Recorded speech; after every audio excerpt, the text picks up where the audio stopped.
Joining me today to talk to you about doing the perfect side plank is Jennifer from ABC Stronger. Thank you for joining us today, Jennifer. All right, so let's go ahead and get you in a beautiful side plank. Now, side planks can be a very difficult exercise for several reasons, but there's a couple key things I want to go through to help make them better. We're going to start at the top and work our way to the bottom. So one of the things I like to look for is your head being in line with your body. So give me some bad forward head posture. All right, so you can see here how she has bad forward head posture. And so what that does to the scapula is that tips the scapula up and forward, which can really hurt your shoulders. So lengthen your neck for me. Beautiful. And so if we have our head and more in line with our body, it's going to change the mechanics of the shoulder, and it can make the side plank a lot more comfortable in your shoulder. The next thing we want to look for is squishy upper traps. Look at how beautiful this is. Her upper traps are so squishy. It's wonderful. So what does it tell you about your side planks? I want you to feel your upper traps. So reach your hand around and grab your upper traps. So you can feel your own upper traps, and you can tell if they are squishy or not, or you can get somebody to help you feel those upper traps. Now, the next thing we want to look at, and you can see how she's starting to get a little bit tired. I've worn her out by sitting here talking forever. You can see how her scapula is starting to sink. Can you dramatize the sinking for me? Perfect. You can support your body if that hurts. So you can see how her scapula is winging off of her body a little bit, and we've got a gap in here, like I could put my hand on a shelf. And so I want you to take a look at what your scapula looks like from the back. Are you getting some winging off? Go ahead and lift. So what's happening here is her serratus, she's pushing through, engaging her serratus. Her scapula is coming through, and she's getting a nice flat back. So you want an incredibly flat back. Do you mind flipping over? Let's wear out the other shoulder. We'll even it up. Yes. All right, perfect. So you can see here, nice fresh shoulder, no longer tired. You can see here how flat her scapula is. Her elbow is relatively, neutral underneath her shoulder. And that serratus is being beautiful and is pulling her scapula through her head and along her body. That looks so good. So oftentimes what holds people back with side planks is not abdominal strength, but it's actually serratus strength. Your serratus intertwines with your external obliques. So if you want to maximize your abdominal wall for doing side planks, you've really got to focus a lot on the quality of your scapular movement and not sinking into that shoulder. So really think about pushing away. One tip that helps with this pushing away is reaching over your head. So if you reach over your head, externally rotate your arms. So rotate, so your thumb is more up. Reaching over your head with that externally rotated arm, do you feel how that continues that line through your scapula? So this can really help with getting really good scapular mechanics here as you reach away. So that looks really beautiful. Take a break for me for a second. Okay, one of the things people will often do for side planks to make them a little easier is do them from their knees. Do you want to switch back to the other side? Doesn't matter. Okay, can you flip around? Perfect. So you can face the camera. All right, so let's do side planks from your knees. So go ahead and bend your knees back. Both of them. So a lot of times people will do side planks from their knees. I'm not entirely opposed to side planks from your knees, but what people will tend to do wrong is they'll tend to overarch their back and go into an anterior tilt, and they'll tend to flex a little bit. So let's exaggerate it. So stick your bottom out just a little bit more. Yeah, there you go. So they'll tend to flex their hips. So if you have any bend at your hip, then that tells me you're holding up. Ooh, and I really feel a rock hard TFL. So that tells me you're holding yourself up with your hip flexors, not your abs and your paraspinals in your back. So generally you'll get paraspinals working and hip flexor working. Do you mind flipping over so we can show this from the back? Because that's like a perfect, that's a really good, you've got some good exaggeration going on. All right, so hip flexor, you can see how our back is wanting to arch here. So I want you to look down. Are your hips in a straight line, or are you bent at the waist? And the same thing can happen when your legs are straight. But when you bend your knees, I tend to see this a little bit more than when somebody keeps their body straight. So instead of bending, instead of doing side planks from your knees, try it from a higher surface. So you can put your hand on the couch at home or your elbow on the couch.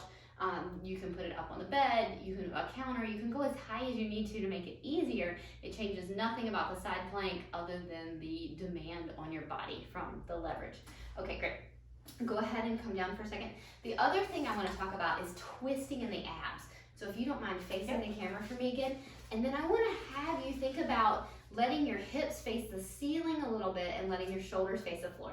So oftentimes if people's scapula are weak, which Jennifer's are not, but when people's scapula are weak, they will face the floor with their shoulders a little bit more, but their abs are weak. Stack your feet for me. Their abs are weak, and so their hips will tend to face the ceiling. Does that feel awful on your back? Yes. Yeah. You feel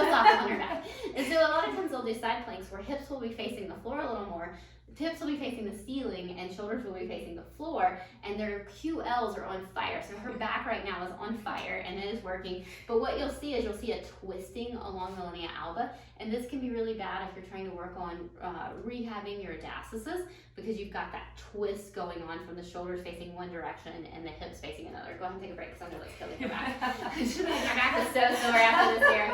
Okay, so that brings us to another hint. If your back feels like it takes over for side planks, what you want to think about is your intention. How do you get into the exercise? So go ahead and go into your side plank. And what I want you to think about here, Jennifer, is not being directly stacked sides, like on your side. I want you to think about rotating forward just 10 to 15 degrees.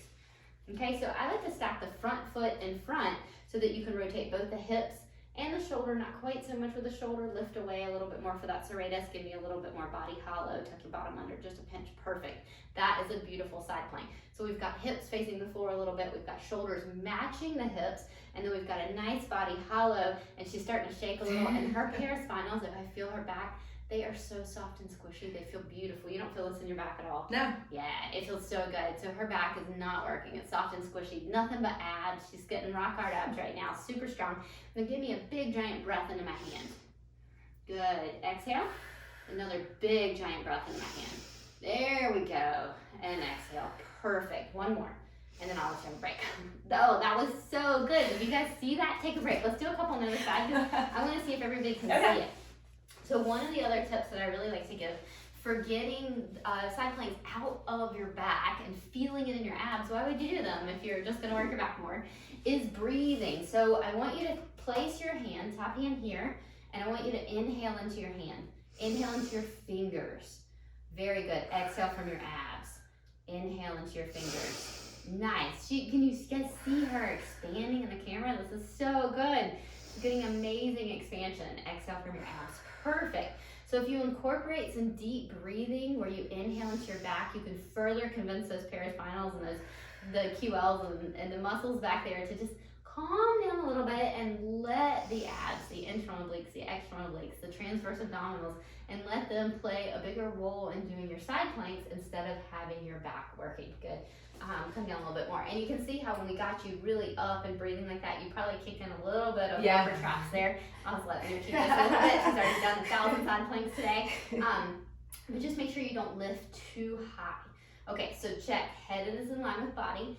Scapula is a little bit protracted, so you're reaching away from the floor and flat on your back. Shoulder is not tipped forward.